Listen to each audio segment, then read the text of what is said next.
Well, it's 11:24. Got to the farm today. Just too much water fell last night, and then the guy, I kind of rode the guy hard because, you know, it was the first nice first nice, supposedly nice training day today. Now, the wind was a little high, so we canceled the drone. I didn't want everybody tuning in just for us to cancel the drone. My other fear about training today was there was so much water, just water, in the track. There was so much water in the track that, just watching White Tiger jog. There was so much water in the track that when it started to break up, it was going down to -4 or -5 tonight.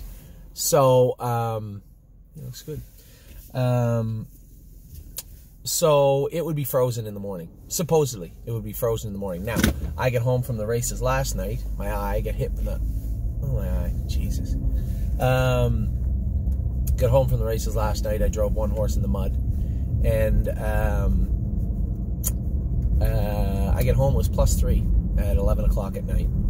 I knew we were in trouble. If it had been -3 at 11 o'clock at night and he could have went out and conditioned the track, we might have had a decent cushion on the track. But then, as soon as it melted, mud, which again would have forced us to stop training around the 5th or 6th set, same as it did, I don't know, a month ago or something when that happened. We missed the last set, but we wouldn't have got all the sets in. We might have got 6 sets in or something before the mud came. It's 11 o'clock now, and 11:20, and it's very muddy at the track right now. So anyway, it wasn't a great day. I got there and the track was chewed up. He had tried, the gentleman that owns the place and keeps the track, wanted to have a decent cushion on it, so he just got out a little too early with it and conditioned the track, and there was kind of chunks of frozen mud on the track. It's gone now, obviously. As soon as the temperature rose and the sun hit it, it was gone. But it just, you couldn't train on it. So I felt terrible because we had Mark Treffy, Greg Schoner in town, Eric D'Souza's in town. Everybody wants to see train. Couldn't even watch them train. Couldn't even watch them jog. So they got the day off. But that will be the last day. I looked at the weather. Supposed to be between +8 and +10 all next week, which is great for us, great for the horses, great for the stable. A week too late for Greg and Mark and Eric, but my apologies, it just is what it is.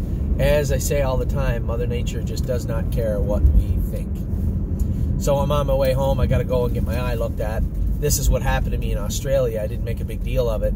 I was in Australia, my eye got sore, and it got red like a sty, but it wasn't a sty, it was my actual eyeball. Like allergies, I guess. I don't have allergies, but I assume that's what it was like. I went to the pharmacist there in Australia. They called him the chemist. Went to see the chemist, and they gave me some drops, and it worked. You could tell the first time, every 2 hours they said put the drops in. Within 6 hours, I could feel it was getting better. Within 2 days, it was completely cleared up. Within 4, I stopped putting the drops in, or even 3.5, and it was gone. And now, fast forward 2 weeks, I wake up yesterday, my eye's a little red. I had qualified some horses in the mud. Maybe I got some mud in it. Didn't feel bad. By nighttime, it was starting. I knew it was the same thing as what happened in Australia. Now I get no drops. And it's Saturday, and I don't know if there's an optometrist that works, so I'm going to see if I can swing by Lens Crafters. If not, I might have to go to the hospital and get the drops, I guess. But that's the way it goes.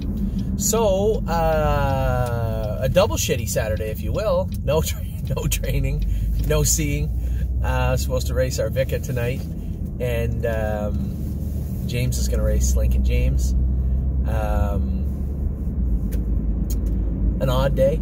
It's not that cold, but we can't do anything. So next week will be the start of what I assume will be a great week for us, a turning point for the horses in their training. We now have the corks off, almost all of the babies. The rest of the corks will be coming off this week.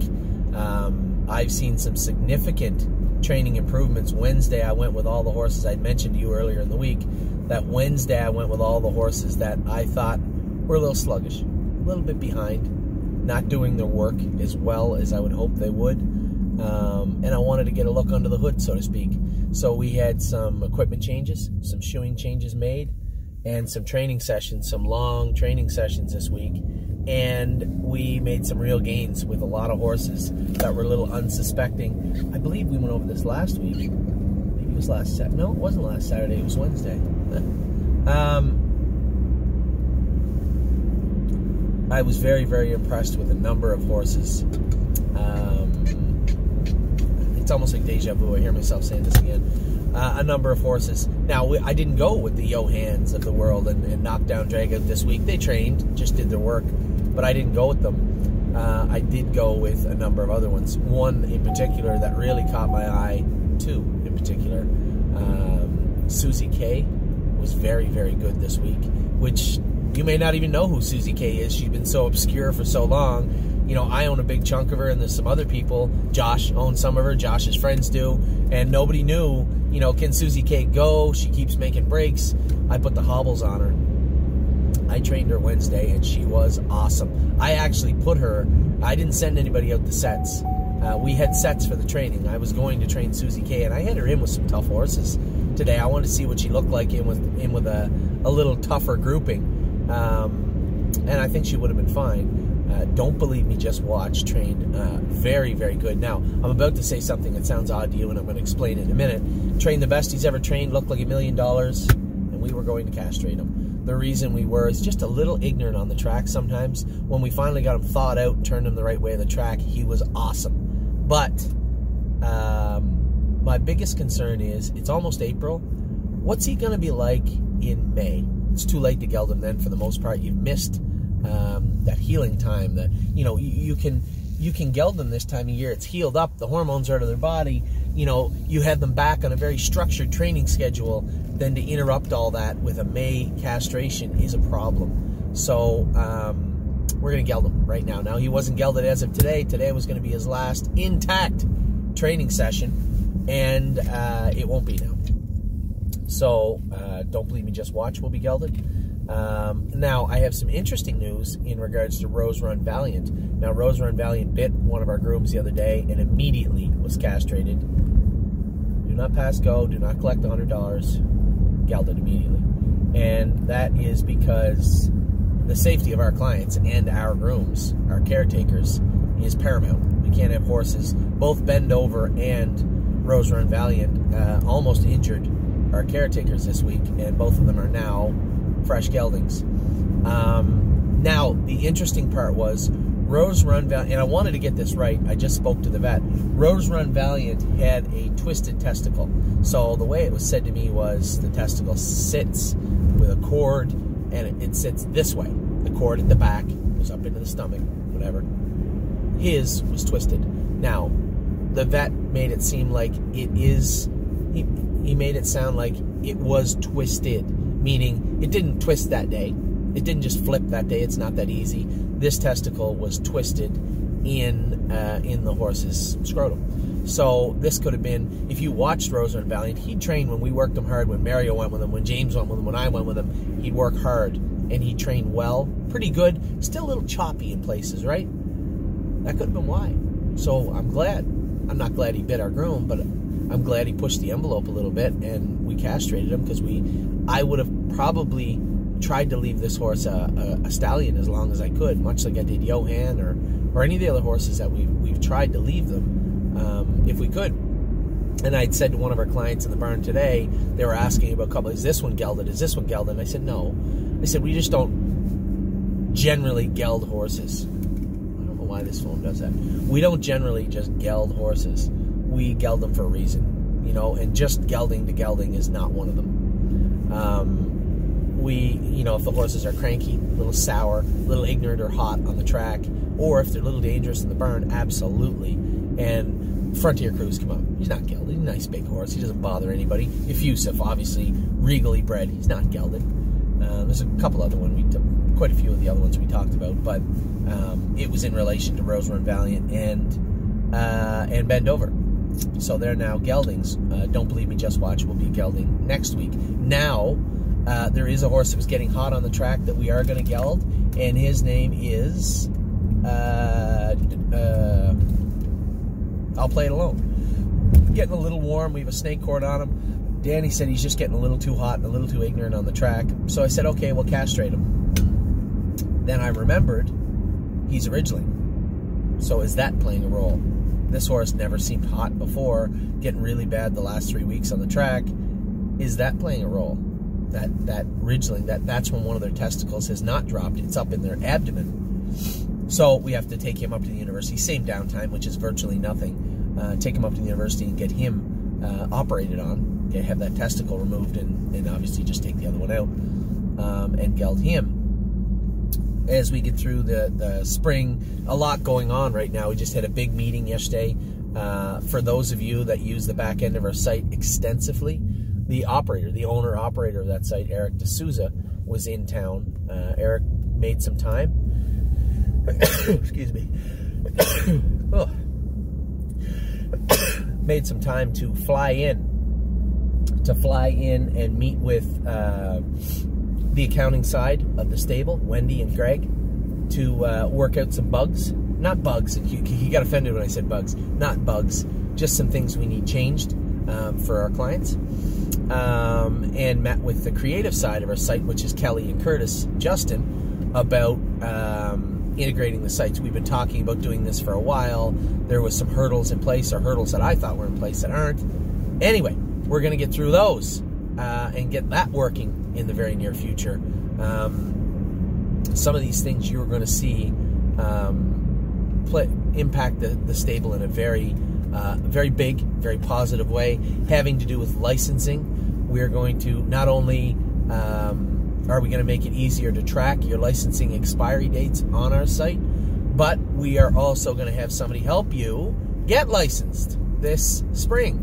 Now, for all you go-getters out there that say, I want to get licensed right now, just hold on. There's a reason we usually push people to get licensed end of April, 1st of May, because if your horse isn't going to race, if your horse hurts himself, much like a horse like Anteros did, you're not going to need a license for quite a while till that horse is ready to go. So why rush right out and get one? I mean, if you absolutely want to, okay, we can help you do that. But I would suggest maybe just wait till the same time frame we get everybody else done. End of April, 1st of May. For those of you who already got your licenses, great, thank you. But this will be our next hurdle, as it is every end of spring, as we head into the open houses, or the open house, which we'll talk about in a minute, is the licensing. So we're on top of that, making some changes on the sites. Just a lot going on, as there always is, but a lot going on right now at the stable.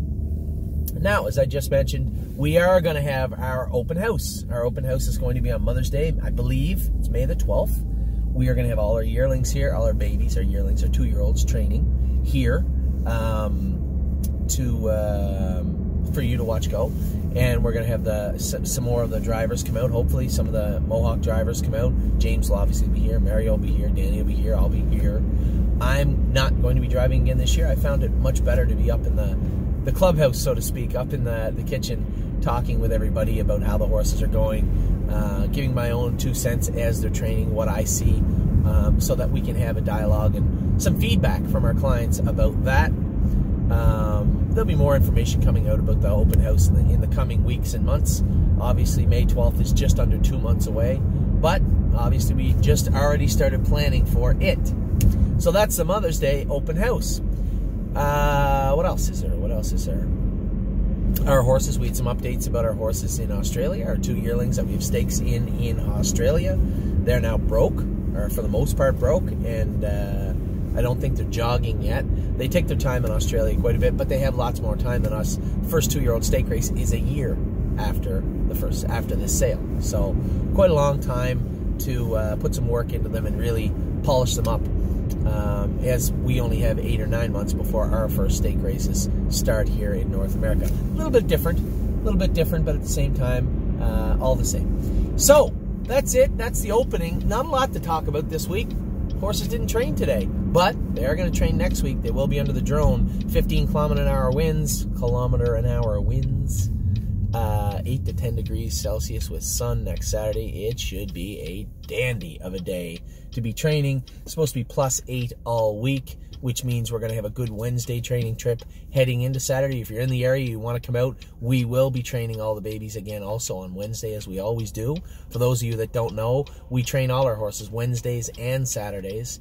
Wednesdays we usually go a slower 1.5 miles, and Saturday we go a faster 1.5 miles, and that will continue right through to qualifying day for the horses outside of Ontario on June 15th. And as you know, the ones in Ontario, we're going to slate for July the 1st qualifying. Underneath, we're going to talk about all the babies, how they went this week, who trained on Wednesday, who I thought trained good. I mentioned Susie K, and don't believe me, just watch. I will get to other horses that trained well, horses I've talked to James about. Harry now has Capistrano and Trafalgar. They both trained great on Wednesday. A lot in that regard. The horses are starting to train better, starting to train stronger, and we're really starting to look at what we're going to have this summer. Pretty exciting times right now. We'll be back in just a moment. I'm going to run through the barns with you, how the horses raced this week for the stable trainers, which ones are qualifying. We did have some trainers. Now, I said we were going to school the 5 big Ohio breds, but they canceled schooling. So we took them over the day before and trained them. I'll talk about that, and we will get into some of the staking. Now, I haven't talked to anybody about this yet, but I am going to float it out there if you have any feedback. I was going to do another one of those webcasts where we had a very live conversation where I'm sitting there talking to you, much like a State of the Union thing, talking to you, you know, about what's going on. There won't be any talk of border walls or funding for it. There will be talk. There will be talk of how we stake the horses, how they're coming along, and by the time we have this webcast, we'll already have another 2 training sessions in. So we'll really start to look at who's really punching the accelerator, who's really caught my eye this time of year, any horses we're having any issues with, and some more logistical things that we're going to put in place moving forward as the next Ohio sale comes. We still have some 3-year-olds and 4-year-olds in the barn that are kind of so-so. We may even have some 2-year-olds middle of May that look like they're not going to make it right away. Fortunately, I can't really put together a list of those horses for you because I don't see a whole lot of them. There are a couple that are a little concerning, but not many. So we will talk about those horses also. That would be a webcast, I would suspect, the first week of April before we make that second big stake payment, April 15th. So it will give us an opportunity. To talk to you one-on-one and get some feedback and have a little line of communication we don't generally always have. Sure, I have these emails and these videos that I send out to you, and you send emails to me or text me, or you might even call me, but it's not the same as watching me answer your question on live, and I think it's very, very important. So I would like to put it out there that I would like to have a webcast with you the first week of April. I still have to talk to Curtis and Kelly, but I'm assuming it's very doable. If that's something that you find interesting, if that's something that you get something out of, if that's something that you want us to continue to do, simply let me know. Let me know. Thinking of having that webcast first week of April. So that's it. 18-minute opening. Not a whole lot to talk about in regards to horses training, but they did train on Wednesday. I can let you know how they did there, and I can tell you how things are going to look in the week coming up. So that's it. I'll be back in a minute. We'll talk about the stables, and we will talk about all the babies, how I see them, what they did this week.